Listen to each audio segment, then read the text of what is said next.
In this video, we will discuss types of distribution or types of factor pricing.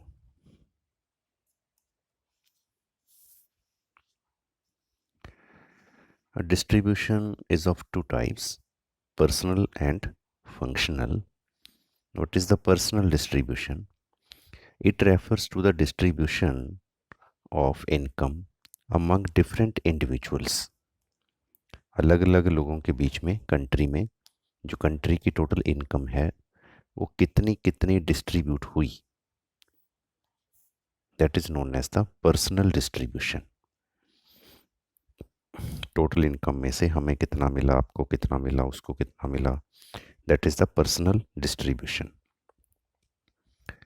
What is the functional distribution?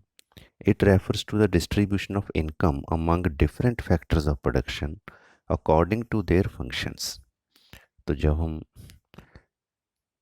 किसी factor को उसने जितना काम किया, जितनी उसकी कंट्रीब्यूशन है उसके हिसाब से पे करते हैं, that is known as the functional distribution.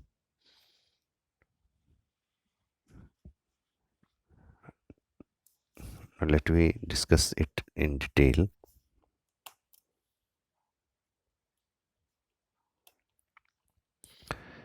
हमने एक और वीडियो बनाई हुई है that is about the meaning of distribution. तो मीनिंग ऑफ डिस्ट्रीब्यूशन में हमने ये बताया था कि डिस्ट्रीब्यूशन एंड फैक्टर प्राइसिंग दोनों सेम क्यों हैं.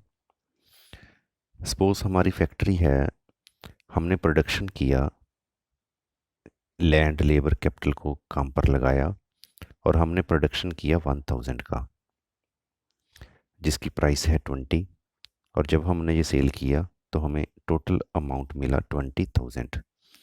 अब मनी टर्म में हमारे पास 20,000 आउटपुट है. अब ये जो 20,000 आउटपुट है इसमें हमने लैंड को पेमेंट करनी है, लेबर को पेमेंट करनी है, कैपिटल को पेमेंट करनी है as a rent and wage and interest.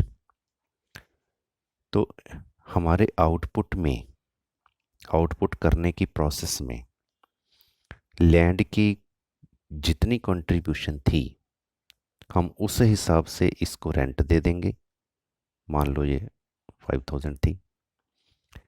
Labourer की जितनी कंट्रीब्यूशन थी हमारे आउटपुट करने की प्रोसेस में हम लेबरर को उस हिसाब से वेज दे देंगे.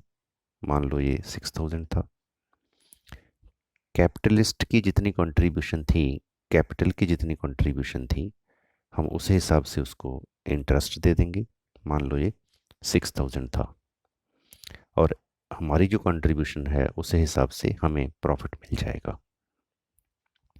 अब सभी फैक्टर्स को ने हमारे आउटपुट करने की प्रोसेस में जो जो कंट्रीब्यूशन किया, जो जो फंक्शन किया, उस फंक्शन के हिसाब से हम इनको पे कर रहे हैं.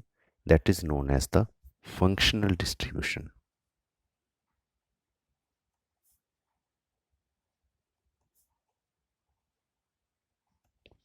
ये फंक्शनल डिस्ट्रीब्यूशन है क्योंकि हमने इनको जो पेमेंट की वो इनके प्रोडक्शन में फंक्शन के हिसाब से की. क्या क्या इन्होंने फंक्शन किया, क्या क्या इनका रोल था, कितनी इनकी कंट्रीब्यूशन थी सारे प्रोडक्शन को करने में, उस हिसाब से हमने इनको पेमेंट कर दी. एंड ये फंक्शनल डिस्ट्रीब्यूशन जो है ये माइक्रो इकोनॉमिक्स का कंसर्न है.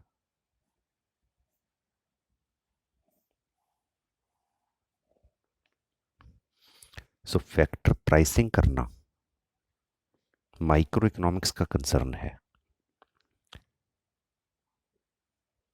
लैंड की कितनी कंट्रीब्यूशन है इसको निकालना टोटल आउटपुट में, कि इसकी कितनी कंट्रीब्यूशन है इसको कैलकुलेट करना और फिर उसको उतना पैसा देना. लेबरर की कितनी कंट्रीब्यूशन है इसको कैलकुलेट करना, मेज़र करना इसको, फिर उसको इतना पैसा देना. कैपिटलिस्ट की कितनी कंट्रीब्यूशन है ये मेज़रमेंट करना, फिर उसको उतना पैसा देना. ये माइक्रो इकोनॉमिक्स का काम है और फैक्टर प्राइसिंग भी हम इसी को कहते हैं क्योंकि जब हम इसकी कंट्रीब्यूशन देख रहे हैं कितनी है, उसी हिसाब से अगर हम इस देखते हैं कि इसको इतने पैसे मिलने चाहिए, इट मीन्स इसकी प्राइस इतनी है। तो this is a factor pricing. क्योंकि जो माइक्रो इकोनॉमिक्स है, माइक्रो इकोनॉमिक्स में किया ही ये जाता है प्राइस का डिटर्मिनेशन।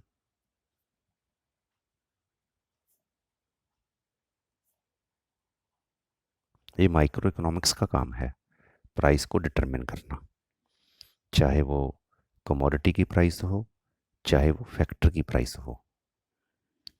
इसलिए बहुत सारी बुक्स माइक्रो इकोनॉमिक्स की ऐसी हैं जिनका नाम माइक्रो इकोनॉमिक्स नहीं है, उनका नाम है प्राइस थ्योरी।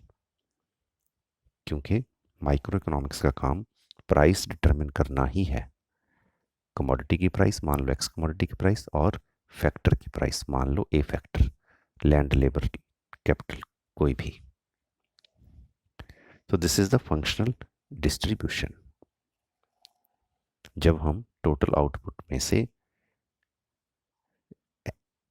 फैक्टर्स की कंट्रीब्यूशन के हिसाब से, फैक्टर्स के फंक्शन के हिसाब से उनको पे करते हैं, that is called functional distribution.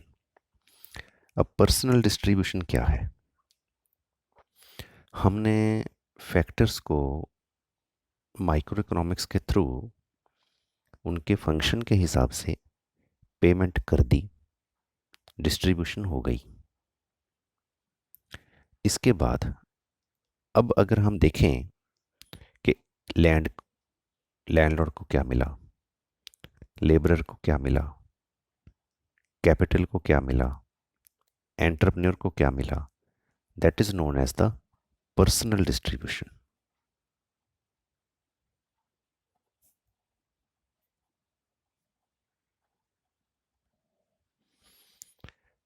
और ये पर्सनल डिस्ट्रीब्यूशन जो है, ये मैक्रो इकोनॉमिक्स का काम है।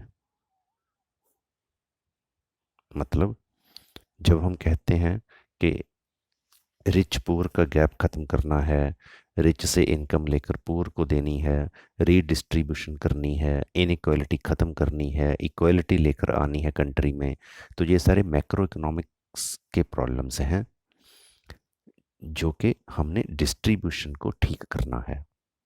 तो अगर ये डिस्ट्रीब्यूशन ठीक ना हो, वो हम मैक्रो इकोनॉमिक्स में देखते हैं कि क्या ये जो डिस्ट्रीब्यूशन हुआ, क्या ये ठीक है या नहीं है, क्या इनइक्वालिटी है या इक्वालिटी है।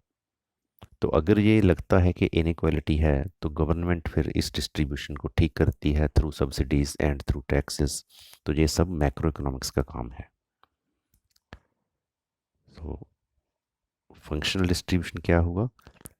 फैक्टर्स को उनके फंक्शन के हिसाब से पैसा देना, और किस फैक्टर को क्या मिला, that is the personal distribution.